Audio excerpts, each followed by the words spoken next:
We have video there of Fulani herdsmen and terrorists entering into farms and uprooting cassavas that people have planted and are waiting to harvest for this season and feeding them to their cows. And then those who dare to challenge them have been slaughtered.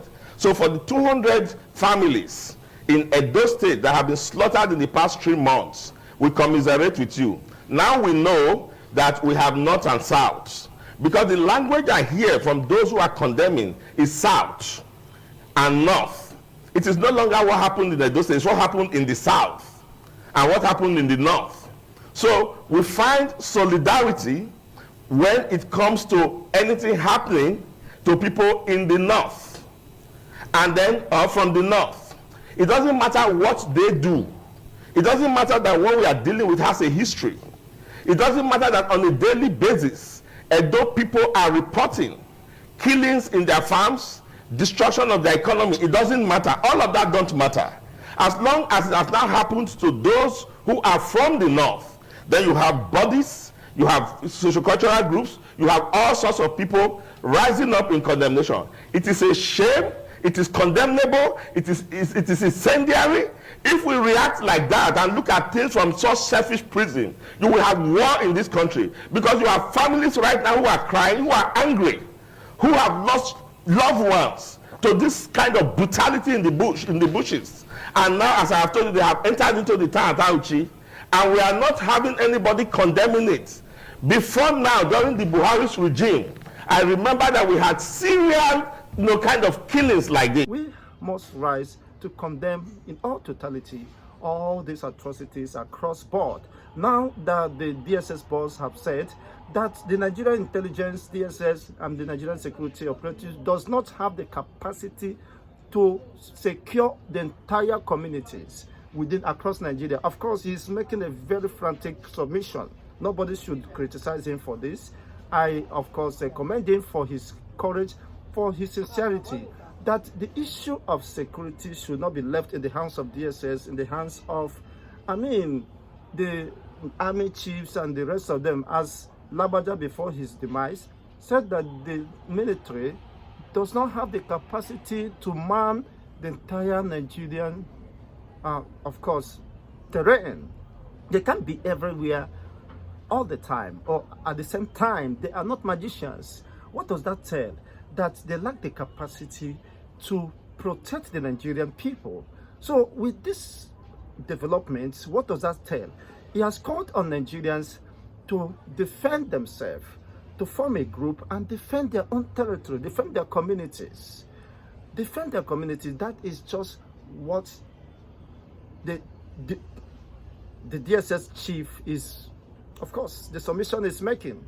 And you don't have to blame him, because he can't be everywhere. What is the number of DSS and the entire military security architecture? Are they up to 1 million or 2 million? And you want to navigate and, compass all the Nigerian territorial integrity, the communities. You know what is a multi-taxing, is almost an impossible task. There are communities that don't even have the presence of course, police station, let alone the military. So he is in the right direction. And of course, modalities should be put in place to secure the locals. The traditional rulers should live up to responsibility to know who enters the community part-time and who is living out of the communities and who is residing within a particular community. Know his identities and what he is there for.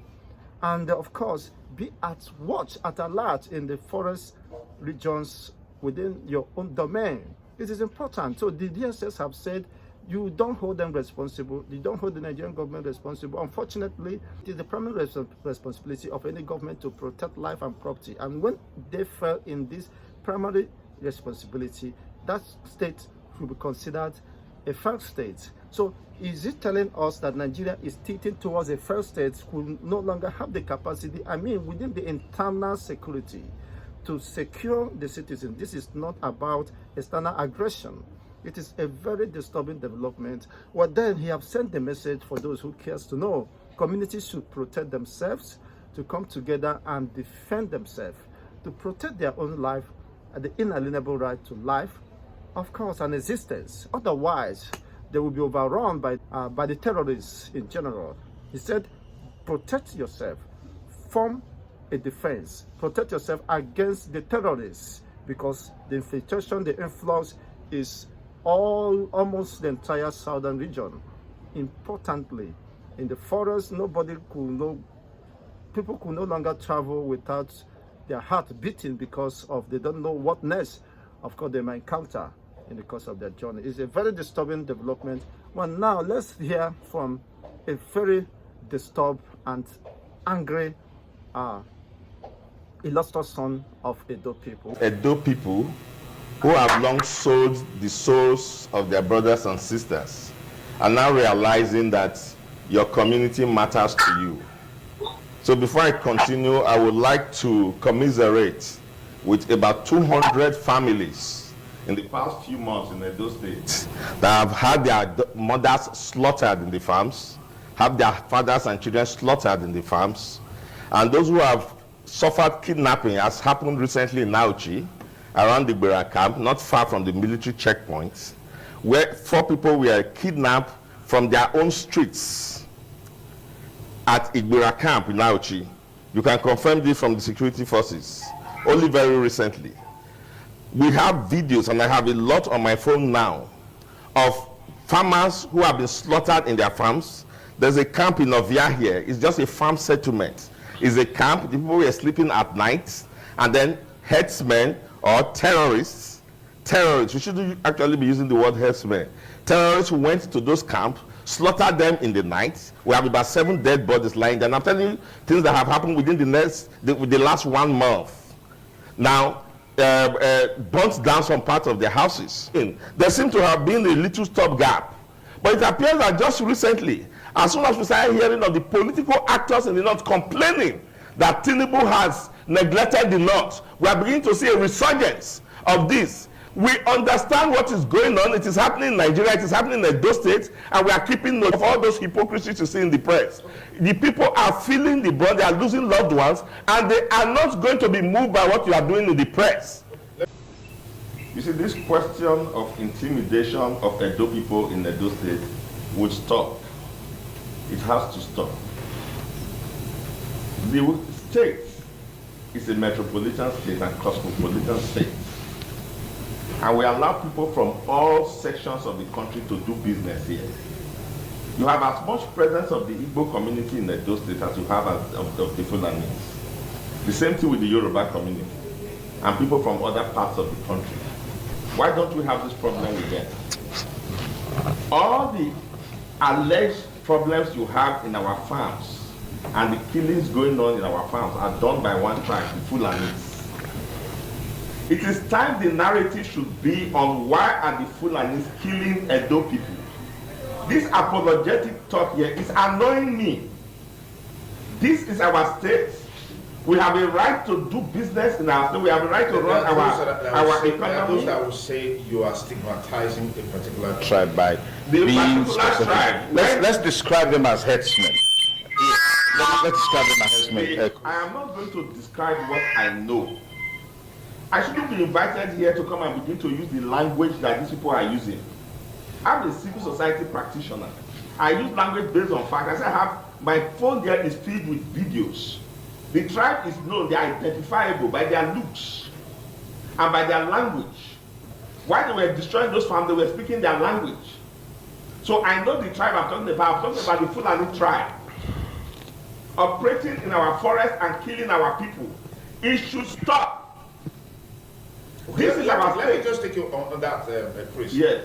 We cannot also take away the fact that in every tribe you have the good, the bad, and the ugly. Good. So when you say that, you are being generalistic. I think you should be. I'm talking of the ones that are killing. I'm talking. That's not what I'm saying. I think I'm being specific. I'm talking of the ones that are killing our people in the farms, and that are killing our people. I said they went to Auchi, a street in the Igbira camp near the soldier checkpoint.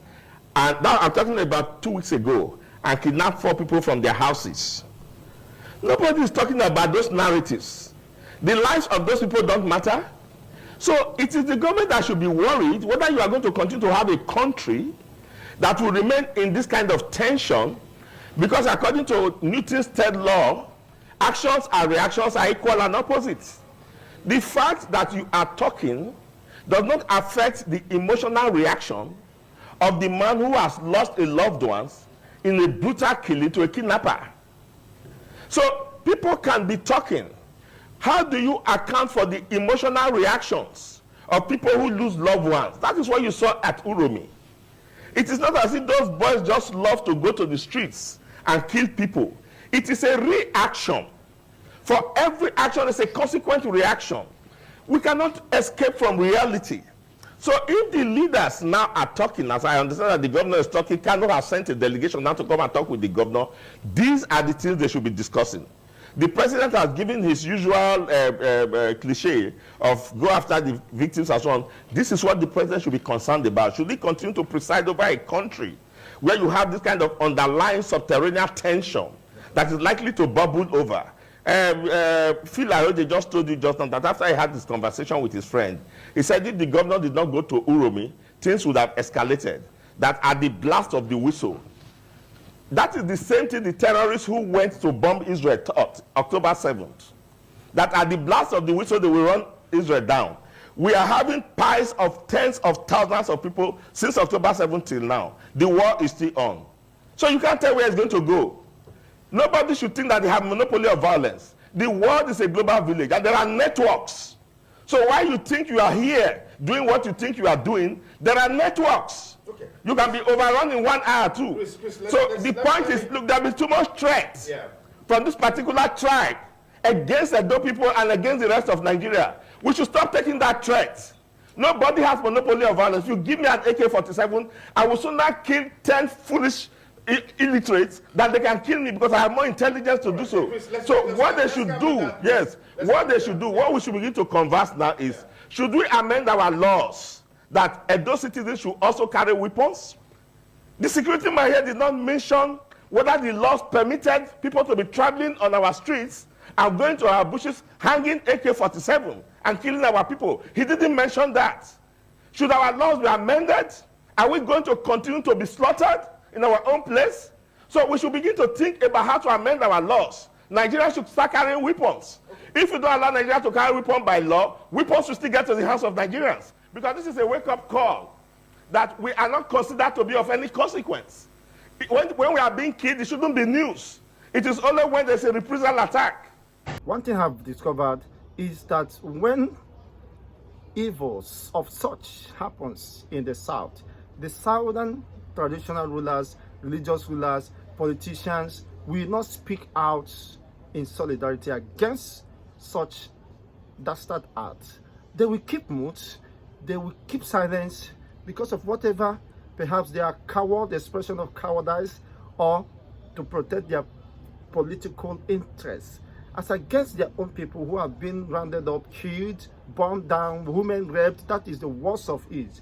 I never saw the politicians coming to condemn even the traditional rulers and, of course, the religious rulers, from the leaders from the South, coming to condemn the molestation, the raping of women in their own farmlands and the rest of them. So you don't have to blame the North if they are showing solidarity for their own people. And you can see how emergency meeting was summoned by the governors of the North, by the traditional rulers, by, of course, politicians. They are speaking in one voice, condemning, demanding justice. Why the reverse is the case when it has to do with the Southern people? That is a shame to them, a shame to the Southern politicians, shame to the traditional rulers who are not standing up for their people, except for a few of them who are concerned over the plight of the masses. When you are silenced and they get with your own people, when they are done with them, they will just pick you, just a hand pick, and you will be gone. So